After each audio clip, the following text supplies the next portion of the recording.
Hey, how's it going everyone? This is the Anime Man. It's the end of October, which means it's getting close to the spooky time of Halloween. Ooh, so scary. A time where little kids dress up as their favorite characters or spooky gooses and ghouls to go up to unsuspecting adults to get some delicious candy. Where teens dress up in the same fashion in hopes to get some other kind of delicious candy, if you know what I mean. And a time for otakus and anime fans all around the world to go out and enjoy some of their favorite horror anime. Now, the most interesting thing about all this scary stuff and all this Halloween stuff that I personally am not actually a big fan of horror. I can hardly watch any horror movies, let alone play any horror games because I am a pussy ass bitch. But for some reason, I love horror anime and horror manga. Unlike regular horror movies, I find horror anime to have some really unsuspecting and quite deep stories filled with a lot of interesting characters and some cool art designs and just some really dope voice acting. And the main reason why anime horror might be so appealing to me personally is because I personally find J-horror or Japanese horror to be appealing. I can hardly stand 5 minutes of horror movies like Saw, but I can go through and sit down and watch the entirety of the Grudge movies completely fine. Well, actually not completely fine, I still piss my pants just as hard. But then I thought to myself, why? Why do I love horror anime and manga, but I can't stand horror movies and games? And then it might be because this one particular question hit me over the head.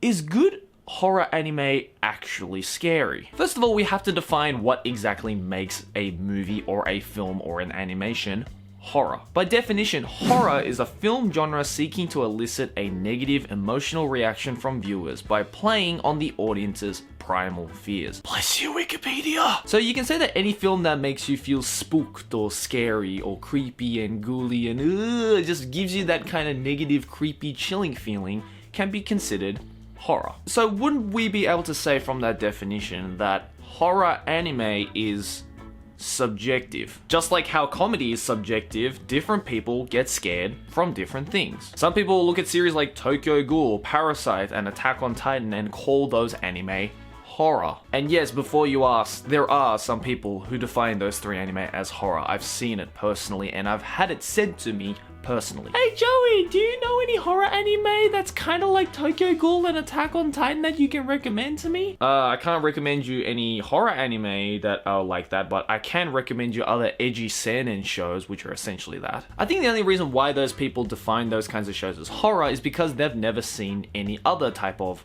horror anime before. And that's fine because again, horror is subjective. If you think that Parasite is actually horror and Attack on Titan is actually horror and Tokyo Ghoul is actually horror, then you can think that if you want. At the end of the day, it's whatever gets the piss stream running down your leg. And I think that's one of the brilliant things about horror anime in general. It's the fact that it is so genre fluid to the point where it's almost hard to distinguish the difference between a scary, not horror anime and a horror anime that is not scary. As a lot of you can already probably tell, or it's pretty easy to see, a lot of anime that is horror based is greatly influenced by Japanese horror films or J-horror. And I think the brilliant thing about Japanese horror is how they deliver the concept of fear to the viewers. The biggest problem that I find with a lot of Western horror films, and probably the reason why I don't feel Western horror films as appealing to me, is the fact that most of them have to rely heavily on what I call visual horror. It's all about the jump scares, blood, guts, disturbing imagery that makes your stomach turn inside out, in hopes to disgust the viewers from what they see, which unfortunately gets old pretty fucking quickly. I mean, look at the Five Nights at Freddy's games or the Paranormal Activity movie series. I found that the bigger the sequel numbers get, the less scary they just happen to be because, again, a lot of those kinds of series rely on the visual horror aspect. I mean, personally speaking, I hated both of those series from the number one installment, but that's just me. However, what I love about J-horror that I find a lot of Western horror can't do well is the fact that not only do they use the visual horror aspect, but they also use another form of horror, which I like to call conceptual horror. I'm sure you guys know the world famous J-horror movie The Ring, or Ringu, and the world acclaimed survival horror film Battle Royale. But did you know that both of these pretty scary films were originally based off novels. Art mediums that, as you know, have no way to convey fear through a visual aspect, as there is no visual aspect in novels. But here's the amazing thing, I've read both of these novels, Ringu and Battle Royale, the original source material that these films were based off, and I can tell you personally that both of these are just as scary in novel form as in film form. And that's because these are stories that use conceptual horror. They're scary from the story. And brilliant horror anime series like Monster and Shinsekai Yori are examples from the anime world that do use this conceptual horror. Both series are based on a manga and a novel series respectively, and the source materials are just as scary as they are in anime form. They both rely on more of a psychologically scary narrative and show the characters' changes within this psychologically creepy narrative. With these kinds of series, you have to be pretty invested in the characters and the story, because the more invested you are in the story and the characters and what is happening to the characters,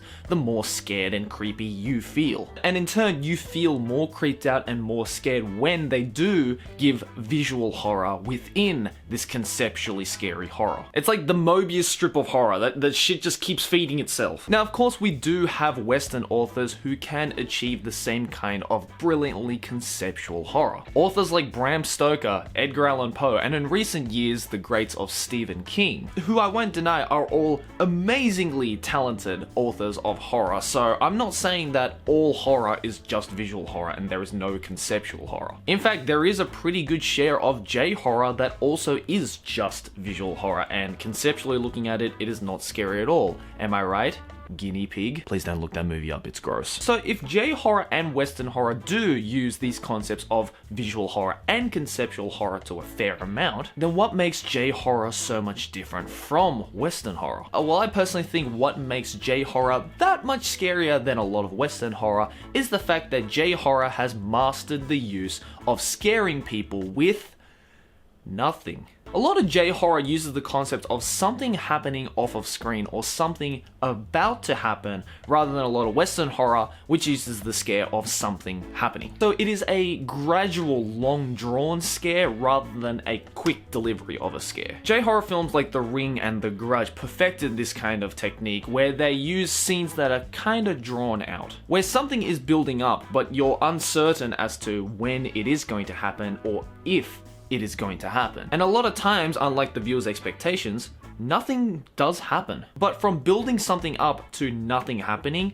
what happens is the viewers are now scared for a long duration, because they don't know when the something that they were expecting then is going to happen. A few horror anime series have also used the same technique. For example, Higurashi no Naku with their supernatural entity known as Oyashiro-sama. For those of you who have seen Higurashi, then you would know about Oyashiro-sama, but you never actually see Oyashiro-sama or this entity known as Oyashiro-sama in the series. What this character does is that it creates an overlooming fear over the conceptual narrative, which induces the fear that the characters in the show feel, and thus the fear that you feel towards the characters. This uncertain entity in the show is what drives the characters mad. It's what creates this psychological twist within the series and what starts a lot of the horror within the narrative. And because it is animated from the game of the same name, they're also able to encourage that with a lot of visual horror. Added to that psychological and supernatural element, the show also adds a mystery element where nobody knows what the hell is going on, which again reinforces another layer of uncertainty, which again forces another layer of fear. Now, of course, a lot of people will say that, oh, Higurashi is scary because of the visual horror. It uses a lot of gory scenes, it uses a lot of torture scenes that are quite infamous in the anime community. But what I think is scarier than all of the blood and guts and all of that is the way that a lot of J-horror and a lot of horror anime uses the idea of the supernatural. Take a look at Shiki, for example. While it does have a lot of visually gory scenes, it again uses that idea of the fear of uncertainty by using the supernatural genre. Couple that with the stylized character designs and the creepy, eerie music and soundtrack that is used, it is a great conceptual horror. Other great horror anime that do utilize this supernatural twist are shows like Hellsing, Jigoku Shoujo, and Ajin. The film theorists do a great video on why J-horror is scary, which I really recommend. I'll leave it in the description below. But as they explain, a lot of J-horror and ultimately a lot of these supernatural anime shows use the idea of incorporeal beings like ghosts, spirits, and ghouls to create an omnipresent fear that can strike at any time. And along with that, a lot of these kinds of shows also couple that omnipresent threat with a piece of music or a sound effect, which automatically creates like a Pavlovian effect where it's like the moment you hear that sound or the moment you hear that music, you know something fucked up is gonna happen. Examples of that in anime include the classic line of Ippen Shindemiru that Emma Ai says in Jigoku Shoujo, or the sound of the Ajin forming in the anime Ajin. Because that's another thing that a lot of J-horror and a lot of horror anime use that a lot of Western horror seems to ignore. Music. Of course, we have classic horror movies that do utilize it, like Psycho with its infamous killing shower music. But going off the last point, by using long drawn out pieces of music and more atmospherically creepy, creeping up music, I think that kind of sound effects and music is a lot scarier than just like the BAM! Here's the scare, now you're scared, and we're done. I find that a lot of great horror anime love to experiment with music and sound effects, where the best of them combine those kinds of experimental sounds with a lot of experimental art. The Monogatari series is a perfect example of this. I mean, I love the Monogatari series. How could you not expect me to mention it in this video? Where a lot of the scenes experiment with different kinds of music and art combinations that you otherwise really wouldn't see working in other anime. And that would seemingly evoke a mysterious feeling before a feeling of fear. At first you're a little confused, you're like, why are they coupling this piece of music with this scenery that clearly doesn't match the scenario? But the more you are invested in the story and the more you realize what is going on, what is actually being shown, and what is being represented in the music and the art and the combination of these two. And the more you start to see these different combinations, the more of a trigger these become to evoke that feeling of uncertainty, aka fear. And I think that's what's the beautiful thing about horror anime that really sets it aside from all other types of art mediums. It's that it doesn't necessarily have to be scary for it to be a good horror. And in my honest opinion, some of the best horror anime ever made aren't exactly always in your face scary. Mononoke is a perfect example of a brilliant artistic conceptual horror. You take one look at any of the characters or any of the pieces of scenery from this anime and you would never think that this is one of the creepiest horror anime ever made. What makes Mononoke so creepy in my opinion is the way that the anime is structured. The anime uses a lot of long pauses between certain pieces of dialogue, between characters and within the same character, which leaves just enough space for you to think that something is going to happen in between the next piece of dialogue. Like, why do they just pause there? Like, oh god, is something about to happen? And then most of the time the thing that does happen is just the next character starts talking or the same character continues their sentence. It is paced so perfectly and uses that idea of the fear of uncertainty so well. Coupled with that, they use very minimal sound effects and very minimal music to just overall create a very eerie, uncertain, pretty horrific feeling. While in other scenes that do use visual horror elements, the anime actually only shows you a lot of those visually horrific scenes for just a split second. Almost as if the anime is trying to pretend that they never showed you that piece of visual horror ever. Which again is a brilliant way to drive that fear of uncertainty. I think that way of directing is the perfect way to capture the psychological fear. Like a lot of psychological horror and hallucinations that you see are almost as if like they're just appearing. Like they're not actually in front of you, they only ever appear in your mind. And by showing that kind of visual horror for a split second, it gives you that same kind of feeling. It drives the idea that this is a psychological horror rather than a horror that is happening right in front of your face. Not to mention that the show in general is just very crafty in the way that it is directed, with adding large amounts of psychological symbolism within the characters and within different parts of the very artistically styled setting, and using sound effects and music when they do appear in very ingenious ways to get that chill running down your spine. Look, I'm just saying I am not over exaggerating when I say that this is legitimately one of the best horror anime that I have ever seen, and I will fight anybody that disagrees with me. Because not only is is Mononoke just a cleverly directed and created anime, it is just a great story in general. Even if you don't exactly find the elements to be scary, just the unique characters and the very interesting stories and twists within it will keep you entertained. And within the whole anime, it incorporates a lot of different genres to get a lot of different feelings from the viewers out. And I think that's another thing that a lot of people seem to underestimate about horror anime, is that, again, as the title suggests, it doesn't always have to be in your face scary for it to be